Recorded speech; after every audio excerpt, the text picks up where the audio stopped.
No. I think I can get through this. Okay. So, an accountant slash actress who played a stripper on The Office danced up on a guy for a makeshift bachelor party moments after this man proposed to his girlfriend, being called up on the stage to receive a Dundie. This entire festival just felt like an episode of The Office, with all of the cringe that humans can bring to the table, along with the heartwarming and the feels even. I debated on what to call this video and even what direction to take it, so whether you were there or not, hope you enjoy. Okay, I had the opportunity to get a press pass to the Office Superfan Fest this last week. It took place in Scranton, Pennsylvania, at a drive-in that was apparently referenced in the show at some point. Let's see if I can find that clip and inject it right there. Otherwise, no idea. It was marketed as an event for fans, by the fans, and it included cast members with meet and greets like Leslie David Baker, Jackie DeBaton, and Noel Peacock. All of them were on the docket with maybe, the tease of possibly others joining the table there too. They had exclusive events, Q&As with the cast, trivia, cosplay contest, vendors, and a few other talents were to be expected there as well. Okay, and if I'm going to talk about this event, I'm going to have to be honest and really expand on what I actually thought of this weekend and what I experienced. And to do that, I'm going to have to get real. And every conference, festival, really any event you ever plan, it will have problems. It's like a law of the universe. If humans assemble, there's going to be blood. And nothing that dramatic happened here, but I think you know what I mean. It doesn't really matter how hard you plan. There will inevitably be unthought through threads of contingencies that, ultimately displease somebody and people will complain. But to say that there were problems at the Office Superfan Fest is fair because there were problems. And one of them was the lack of Office Superfans at the Office Superfan Fest. And this isn't really much of a complaint from me per se because I hate crowds. But I think pulling up into this giant drive-in theater and seeing maybe 200 people sprawled across this entire thing, it probably would have just been a letdown. I heard that there was supposed to be over about 1,000 tickets sold, so I'm not really sure what was happening there. And so obviously there was a lot of absentees, but there was one person absent that was particularly crushing to many of the festival goers, and that was Mr. Stanley Hudson. I'm not really sure what happened to Mr. Baker over the weekend. I hope he's okay. Stanley! Barack is president! No shows at conventions like this happen from time to time, but it was particularly crushing in this case, I think. Stanley, you crush your wife during sex and your heart sucks. Boom, roasted. Baker was marketed as a prime name to draw the crowd, and several people that I talked to had traveled from all over the country to get this level of access to Stanley the Manly. People dropped a sweet few Stanley nickels on this event, and they were understandably disappointed. Lastly, and a bit of perspective here, there was a lack of organization around the festival. And I guess I have to cut the organizers some slack here because it's an extremely hard job to pull something this big off. That's what she said. It's really a hard job. People get paid the big bucks to think about this stuff, rethink about it, scrap it all, think about it again, rethink about it, overthink about it, and lose sleep and work 20-hour days just to pull off events like this. And these guys did it, from what I understand, with a completely volunteer group of people. For the fan, by the fan, implies that there's going to be some hiccups along the way. And from my understanding, this was a completely not-for-profit event. But that's not to say that it was all bad. There was a ton of thought put into a lot of things. Any single opportunity to cram an Office reference into something was taken. Facilities like the porta potties here have props on them, but I really want to call attention to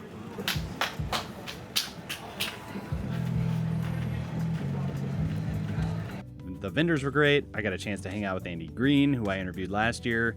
He wrote the book on The Office. And the talent they did procure, Noel Peacock, aka Troy Underbridge, Hide Amura, aka number one heart surgeon, and Jackie DeBaton, the nurse turned stripper turned waitress. Well, each one of them was amazing in their own way. I exceed. I kidnap someone. Of course. Ekutosashi. The best.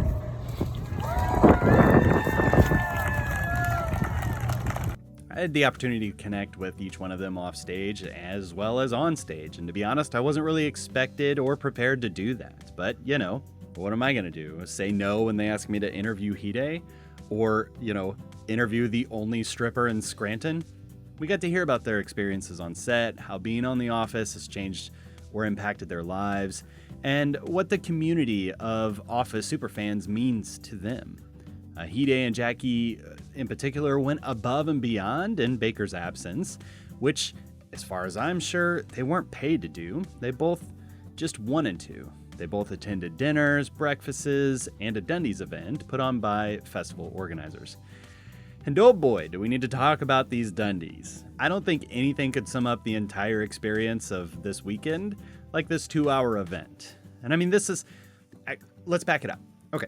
So Saturday night, there was a ticketed event called the Dundies, which was promised to be a fun-filled night with dinners, drinks, and a comedian/magician playing the part of Michael Scott, dishing out some customized Dundies to a handful of Dundee goers.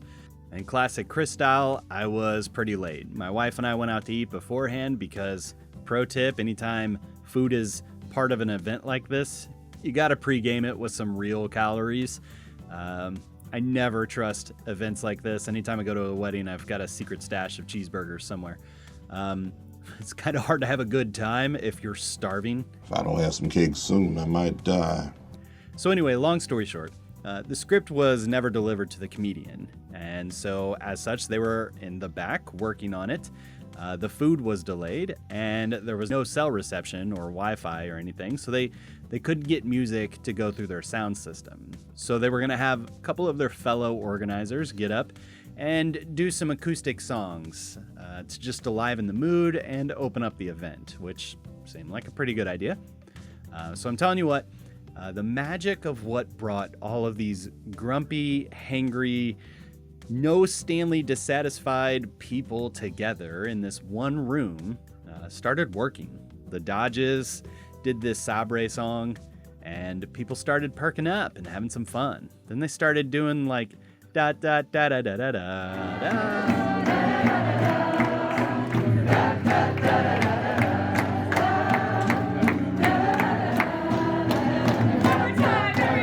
The theme song. That's the only time you're gonna hear me sing. And I'm telling you what, people started having a blast, like dancing around like Creed. And then they did Creed's song from the finale, and people were literally crying in the place. Understanding the psychological, sociological implications of what happened that night would be extremely fascinating. That's all I have to say there. Hard stop. Anyway, so Denny the comedian comes out. He's a huge Office fan, Scranton local, and his folks own actually the Pen Paper building, which all just was kismet. He's a comedian, magician, so, not really my thing. But he had some fun on stage, he kept that energy going, and, was working the room. Then in an event that so articulately acts as a metaphor for this entire weekend, Denny calls this couple up to receive a Dundee. Nobody knows what's going on. The Dundee was that the man was proposing to his lady, which was a really touching and wholesome moment.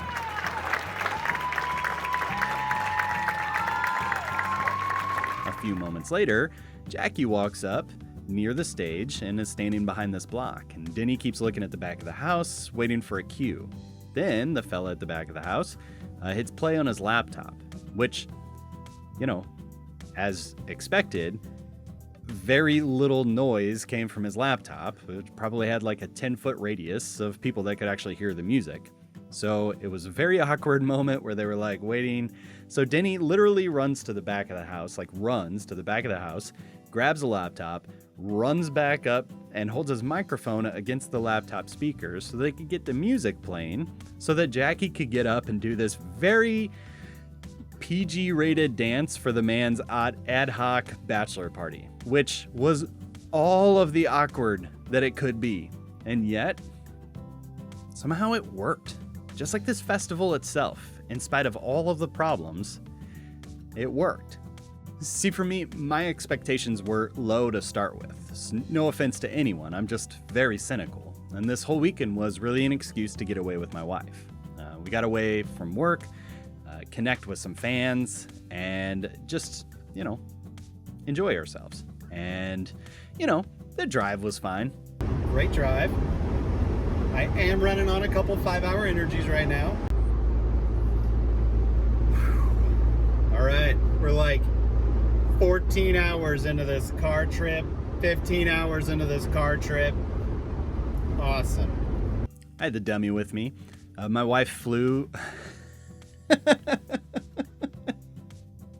My wife's not the dummy, guys.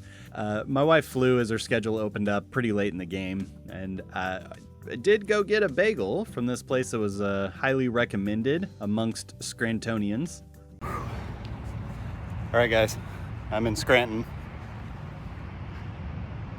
This place was recommended by about 7 people I talked to yesterday.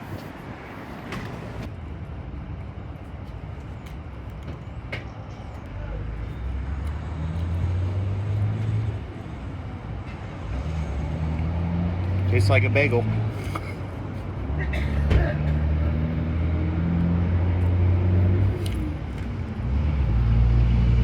I don't get it. I don't get it. I'm sorry. I don't get it. Also, connecting with Hide, Noel, and Jackie was really cool. I hope to be able to get them on the channel sooner or later. Connecting with the organizers and some of the attendees was also really fun. You can tell that the office is something special to these people, and everyone that I talked to kind of had different thoughts on why that may be. The organizers' passion for this event, while shrouded somewhat in frustration and disappointment, it was really cool to see and witness their intensity and their passion to create a cool festival for Office fans. Amongst the quality human beings I also met was Dave, the manager of the drive-in. He had so many stories of the drive-in's history and took me back to see the projection room and gave me the tour. It was awesome. We got to talk about the history, modernizing it, and the future of his venue. Definitely, if you're in Scranton area, go meet Dave. You won't regret it. My wife and I are also kind of coffee snobs, so we spent plenty of time around the coffee vendor on site. Electric City Roastery, I believe is who they were. I did talk to Kyle. He's like a part owner of that company, about Scranton life and, the office's impact on the area. And I met, dare I say, the coolest person at the festival, Julian, who walked up to me in the autograph area of all places while I was just getting some, pictures of people, getting their autographs. And he said, "Hey, I've seen all of your videos. Can I get a picture with you?" Yeah! Okay. Hey, David, I'm back. Eat it, Stanley! So, as I reflected on this festival in the last several days, it was such a mixture of some cringe, some mundanity, some fun, some good talks, some genuinely wholesome and heartwarming moments. And if that's not the most Office thing an Office thing could be like, then I don't really know what is. There's a lot of beauty in ordinary things. Isn't that kind of the point? So I hope you enjoyed this. If you haven't watched the rest of my channel, I'm reviewing every episode of The Office on it. We've got some big projects lined up down the road, so, subscribe. Thank you so much, and we'll see you next time.